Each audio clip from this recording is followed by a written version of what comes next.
Hello folks, Pete here from Ashton's Cars. Today, showing you around our Kia Soul, which is a 2014 model and finished in white, as you can see.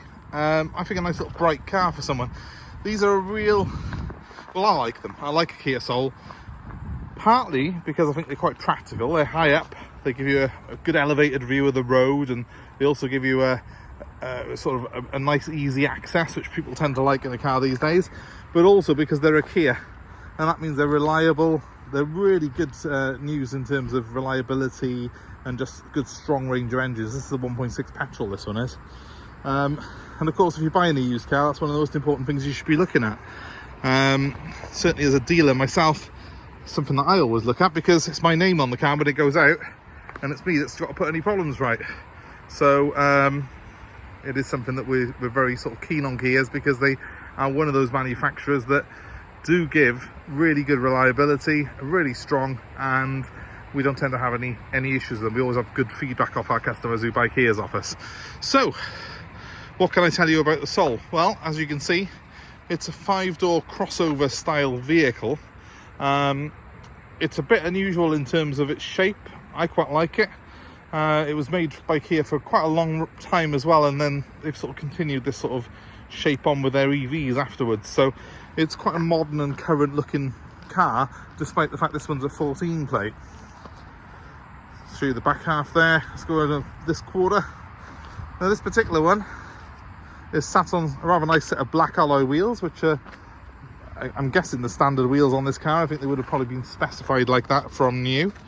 They do suit the car, I think, really well though.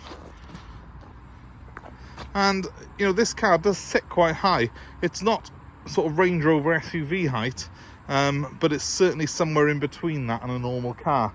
Similar sort of size to a Vauxhall Mokka, that type of vehicle when you're getting in it. And that does give you a really good view of the road. It means you're not stepping up into it, you're not dropping down into it. It's a kind of happy medium, if that makes any sense. It's got the Goldilocks sort of area of height if you're worried about access to a car. So I find them very good for that. Now this particular car's on the very cusp of 100,000 miles. It's done 99,000 and some miles, so about average really for its age, 2014. But it's got a full service history, which I'll show you round in just a second. I've got the book in the car. I'm just trying to get you around this car as quickly as I can, because as you can probably see, the weather's not looking too great here. Typical sort of Welsh winter day. So we're gonna quickly skip around this before it starts raining, so I'm in the dry and warm, at least inside the car, before it starts chucking it down. But yeah, this particular car, it's a good looking thing. It's obviously done 100,000 miles nearly. It's obviously 10 years old, nearly 11. A couple of small stone chips that have been touched in on it, if I can find them on the bonnet. There's a couple of very small stone chips, but they're so small I can't really see them now. Overall, the paint's in pretty good condition. Being a white car, it does hide quite a few sins. It does always look quite fresh, a nice white car does. I know on the back bumper, I did notice that this has had some stone chips touched in on it. Can you see those? The light's a bit better, but yeah, so that's a little bit more noticeable than the front end. But overall, it's pretty clean and tidy. There's a nice little PDR down there. Someone's opened a door or something into the wheel arch at some point, but I've got a man who does that for us. So part of this car's prep will be Bernard, who does my dents, my paintless dent removal, will come around and he'll massage that little dent out of it, so it'll look the part. All in all, and this is as it's come into us, guys, it's in very, very good shape. A little bit of a wheel arch curbing on the left near side front tyre there. That's the one that always catches the curbs. We'll touch that in. We won't. I don't think it's really warrants refurbing the whole wheel for that. And these wheels, speaking of them, they're 17-inch to give you an idea on size. They probably look smaller when I'm taking photos of it, because the car is itself a little bit bigger than perhaps you'd expect from this sort of the way they look. These are quite a reasonably good sized car, guys, and that's one of the reasons I like them. But very, very easy to drive, because you've got this this sort of really good visibility out, which we'll have a look at in just a sec as well. So overall, a car that I'd recommend if you're looking for something for easy access or just for the family to have something spacious to go about in. You've got this really big boot. It's got a lot of depth to it, that has.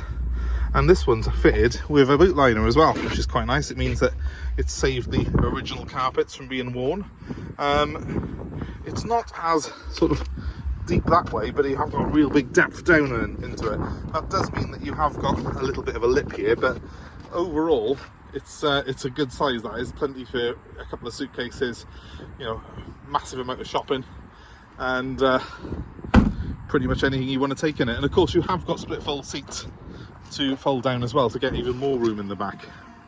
Now, speaking of the back, here is the rear compartment. We've got electric windows here, we've got floor mats that are fitted, and we've got ISOFIX points for the kids. So all in all, a nice space for you. And because you're higher up, the kids tend to like that. Tends to avoid the usual travel sickness. Well, I've got the window down because I've got the keys in the ignition. That's why the radio is blasting out. Let's just turn that right down so it doesn't annoy us. And also so as I don't end up with someone asking me for rights to their songs, some sort of licensing thing. So here is the interior. Haven't had it valeted yet, but it's pretty clean. The cloth seats probably could do with a little bit of a valet, but the main thing on this is there is no wear. 100,000 miles and there's absolutely no wear to these bolsters, and they are quite a deep bolstered seat, in fairness to them. A lot deeper than you would expect on, you know, something of this sort of family friendly sort of size. So really hold you in place, hug you really well, and they're very, very comfy as well. They've got this nice stitching on them which looks the part, and I will get this car fully valeted for whoever has it, but because it's quite a damp time of year, I'm tending to be a bit careful and only valet them, only get to a wet valet on them when they're due to go out, because the last thing you want to do is leave a car wet valeted and there's, you know, a bit of damp in it, and then you park it up on a cold car yard and end up with damp issues in the car and sort of fungus growing on the seat belts. Ugh, nothing worse. So the car will come fully valeted, but we'll do that before it goes out to a customer. On the door here we have got front and rear electric windows and electric mirrors. We've even got a power fold feature for the mirrors. How about that? You can see me in it. Hello, nice to see you. Let's put it back out. I don't want to scare anyone. So let's just jump in and see the accommodation. This is what I mean though by the height. It's a really good height to get in, and the sill's nice and low. That makes it really easy to just jump across like that and we're in. So now that we are, let me show you around the interior of our Kia Soul. Nice quality interior on it. Earlier ones were a bit more plasticky than this as I remember it, but this particular one is in really good shape, and it's got the nice high gloss black inserts and things which look quite cool, don't they? You've got a nice mix of instruments there, which when I start it up will light up, and there we go. Look, they sort of gradually come to life like so. I can put this window up now and enjoy the heater. Right, so a whole load of controls for this car are on the steering wheel. So the fingertip controls, it means you haven't got to take your hands off the wheel to do most of the vital things in here, like adjust your stereo system, your volume, answer your phone calls, and also on this side we've got the cruise control, as well as variable modes for the steering. We've got comfort, normal and sport mode. I think that does tighten up your throttle response as well, so that's quite cool, but it's mostly for the sort of steering input on this car.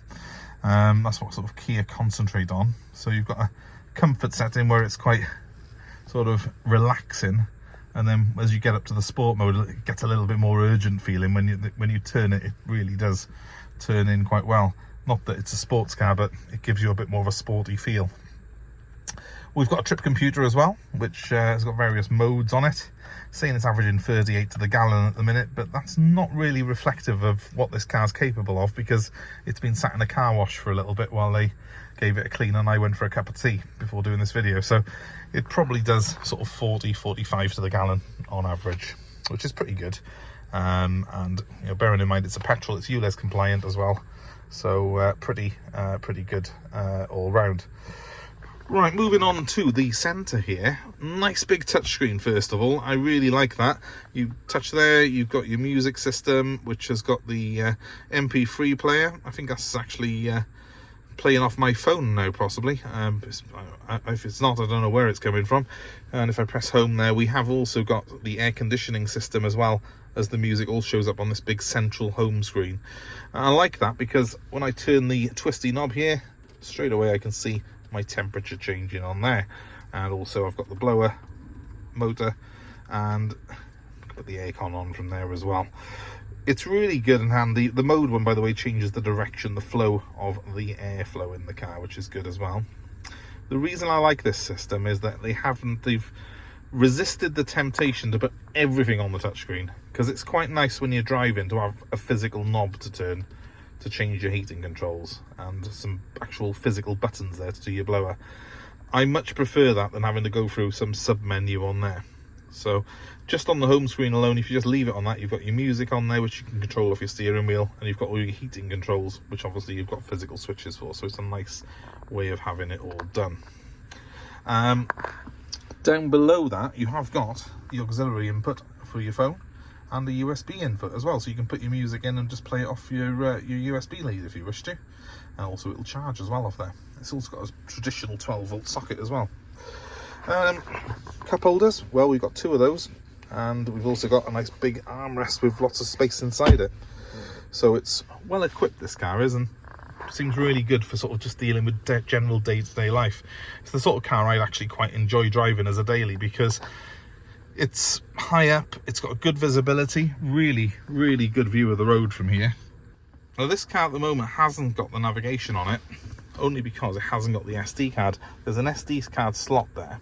If you really want navigation on it, it's ready to go.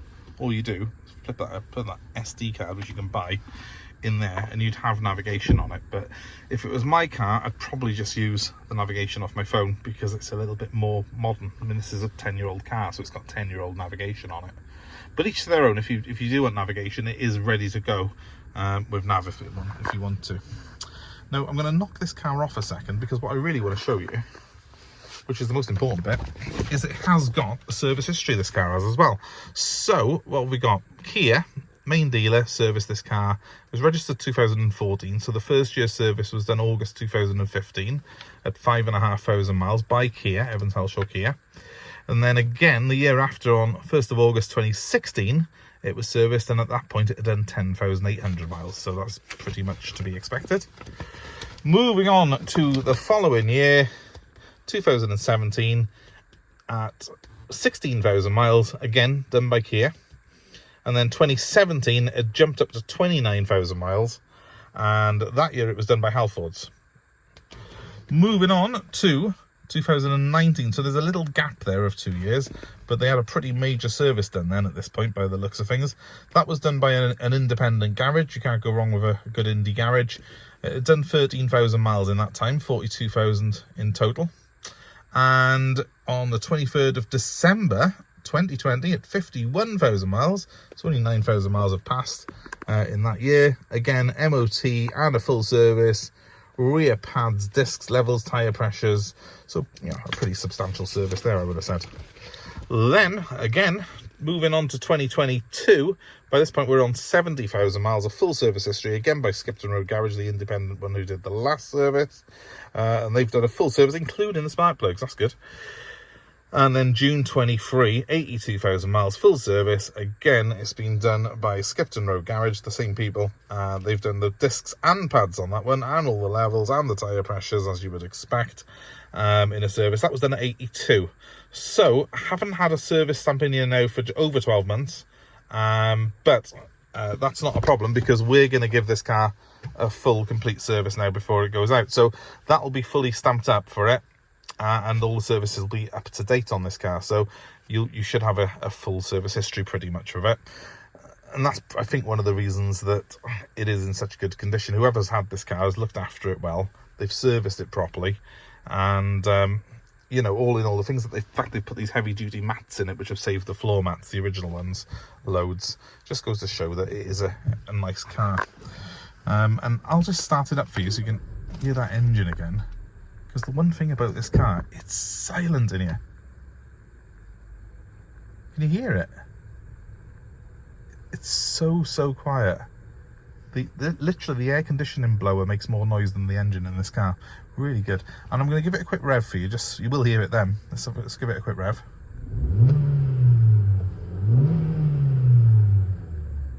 It's very smooth, and just driving it locally here, it drives really, really well. Now, I will say to you, we picked this car up in Harrogate, North Yorkshire, and we brought this car all the way back down to not so sunny South Wales. So we've done, I think it's about 250 miles in this car already, and it didn't miss a beat. It was brilliant, absolutely brilliant. And we brought it down on probably one of the wettest, most miserable, horrible days of the year, and I was quite glad of the fact that you've got good visibility and you're high up in it, because in anything else it would have probably felt an absolute horrific journey, that would have. But in the Kia, it just seemed to lap the miles up really well. The cruise control was great, a real bonus on it. The ventilation's superb on it, so you've always got a nice clear screen, and I can't think of anything else I'd rather be in, to be honest with you, on a journey like that. I even like these speakers. Look, looks a bit Bang & Olufsen, that, doesn't it? It's not. It's an Infinity stereo, which I think that's a sort of more plush version of the Kia ones, because Infinity as a company, I think, is that Nissan? I can't remember. It's got a posh stereo in it anyway. It's the cost option one, the Infinity is, so slightly better sound than the standard one they put in these Souls. But yeah, worth bringing you out just to show you as well all the lights. Look at that, looks pretty cool, doesn't it? It's a good looking thing, this. Not unlike a sort of, it looks a bit more rugged really, doesn't it? Not unlike a Mokka really. It's more of a Mokka. I've got a Mokka in the background there. It's a bit more Mokka rival than anything else. It's a bit bigger than a Juke and a bit smaller than a Qashqai, if you're thinking of size. That's quite a nice size, I think, really, isn't it? It's quite a nice sort of in the middle size. And I like the little black inserts on it. That's like a high gloss black, that is.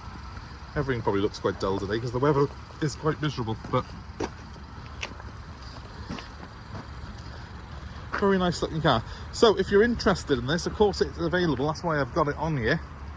It is going to be available for sale, and you can get hold of me anytime on 07932 873 646. We are Ashton's Cars. That's ashtonscars.co.uk if you're looking for the website. But the best thing is just give me a ring if you're interested. We take part exchange. We're happy to do delivery anywhere in the UK. Christ, we've driven this one halfway across the UK already, so why not do it again? My number's 07932 873 646. Give us a call, and of course, if you're just here to look at the cars, well, that's cool too. Why don't you comment below? Let us know your thoughts on these. Have you had especially if you had a Kia Soul before? Was it a good car? Did you have a good experience owning one? Comment below and let me know, please. And thanks ever so much for watching, guys, and I hope it's been of interest. And please give us a like, a share, subscribe to our channel, and hit the notifications button to be kept abreast of what we've got coming in future. Thanks for watching. Have a good day. Bye for now.